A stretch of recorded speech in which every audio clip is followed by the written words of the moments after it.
We have a session on mergers and acquisitions in the Ind-AS regime. What has changed with Ind-AS 103 and how does it affect mergers and acquisitions? And for this panel, we're delighted to have with us Sriram Gopalakrishnan, CFO at Mahindra Comviva, Leon Verdez, CFO at Schreiber Foods, and Kozima Anajwal, International Practice Partner at KNAV. Please let us know how your views on how how the M&A landscape has been impacted by Ind-AS regime. In Indian GAAP, as AS 14 looked at, and when you see a big change with Ind-AS coming into the country, it's you will wonder that what you did is all the unlearning that you need to now do. Specifically, you could drive a lot of Ind-AS, but the major one is 103, what you talked about. The 103 deals specifically with business combinations. One needs to now identify the assets and the liabilities assumed along with the non-controlling interest in the acquiree as part of consideration. So the consideration becomes very important in terms of the business combination or in terms of the mergers and acquisition. And this consideration amount needs to be factored in because you will now bring the actual deal on the balance sheet or on the financial statements.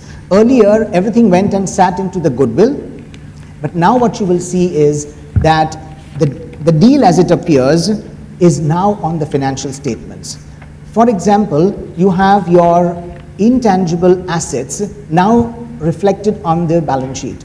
What does that mean? That you need to allocate the consideration price, the purchase price, to these identifiable intangibles. There are two types of contingent consideration which I will deal with. There are many. One is in a contract which has a contingent consideration. From a seller's perspective, when the contingency resolves, if the seller has to receive some cash or a financial asset, then this particular contingent consideration is deemed to be a financial asset. Now, once a contingent consideration agreement is called a financial asset, this is very unique because you need to account for it in the consideration and then measure it in terms of 109, which is dealing with financial instruments. So there are two different poles that I have given. Most importantly, contingent liabilities which existed on your balance sheet, now they need to be fair valued and represented. So you can see the impact is full of volatility. The initial consideration will be finalized, but as you move forward, you have more volatility coming in the financial statements.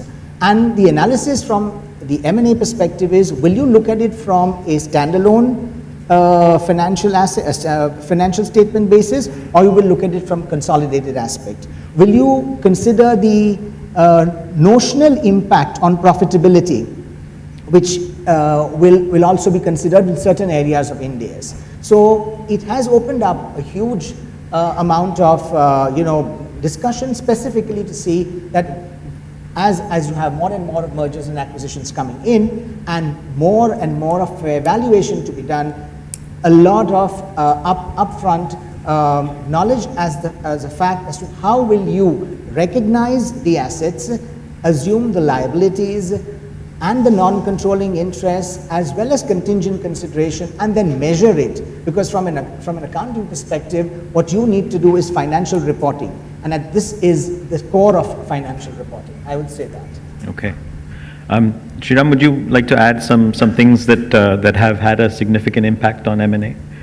Yeah, I think the two other important ones, I think the first and foremost, they brought in the concept or defined business. The earlier accounting standard had kind of kept it a little loose.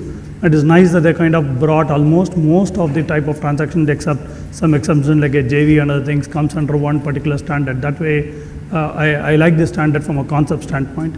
There's a kind of question that comes in people's mind, whether how do you kind of define as business, but I think while theoretically there's a lot of debate about if you buy for a company for $1, whether it can be considered as business or not. But I think practically when you look at from a CFO standpoint, most of these are probably kind of fair and simple. The second concept which has come with a little bit of complexity, which used to be there particularly with most of us having international companies, with a US GAAP or IFRS considering the word control differently. Indian GAAP used to be looking at only a financial control. So we had a unique situation earlier in one of the previous acquisitions, where actually practically the acquisition happened, say, on 1st of April. For all practical purposes, we are managing the legal entity. But the fact that to go through a board meeting, and board meeting typically happened towards the end of April, and the share transfers, everything happened after the board meeting. So there was a big gap between the US GAAP and the Indian GAAP. When you look at as international companies, typically in the US GAAP, the acquisition date should have been 1st of April, because effectively the control and management would have been then. But the Indian GAAP, we had to kind of follow, being a Indian company, we had to kind of use the Indian GAAP. There was a big debate with the Big Four on which date we should take.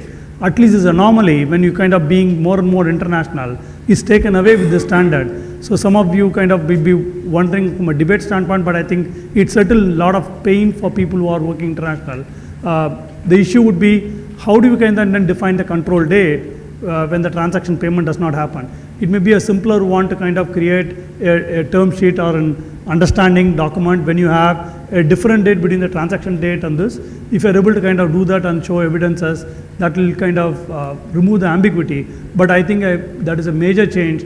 These, I would say, in addition to whatever he already touched upon, these are two major changes, I would say. Okay. And Leon, do you feel that the new accounting standards have been successful in promoting M&A in India? India took some time to come onto it, and over the years, I think so finally we have accepted it, and we are now on a global methodology and a common methodology which is uniform across. And that is how I feel that merger and acquisition, whether it's in a group reporting, whether it's in Indian accounting, it is all uniform. So that's the first good thing which I can see with these standards coming in.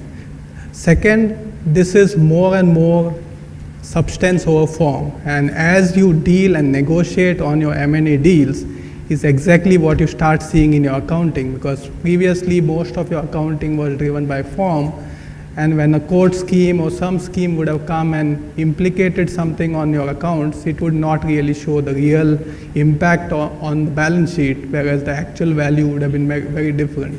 Like a simple example, you buy a real estate company, goes and buys a company which has a large pool of land, and because there was no allocated value to the land, there was very large amount of goodwill which is to sit on your books, and you would not see the real substance of the transaction.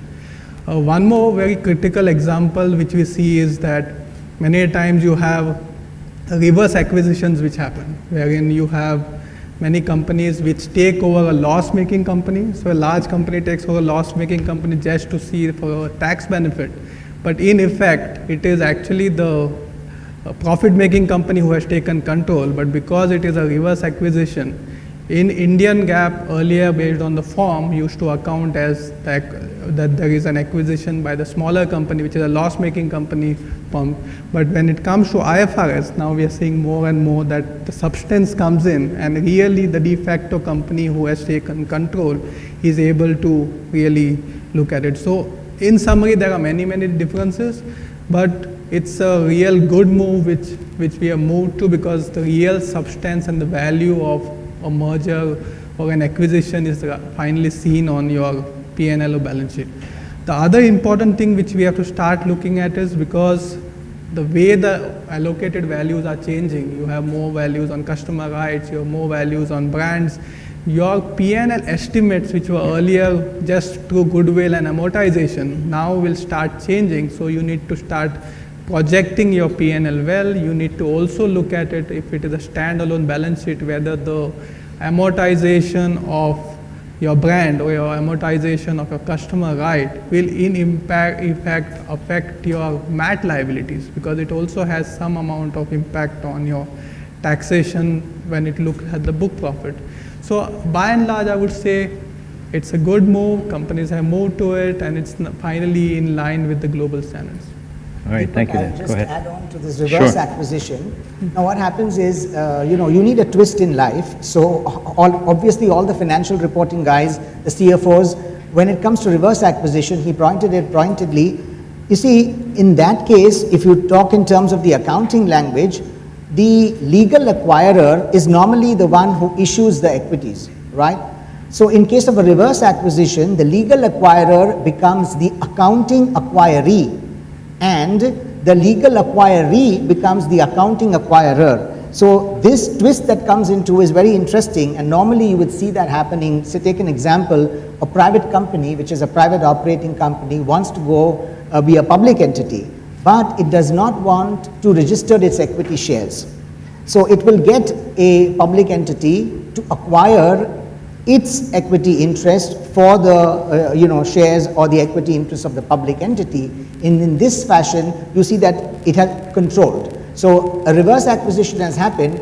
Normally you would see that the public entity is a legal acquirer, but in the reverse acquisition methodology, it becomes the accounting acquiree. So I just wanted to add the twist in accounting that comes in with Ind-AS. Obviously, it's also a part of IFRS. Great. Thank you very much.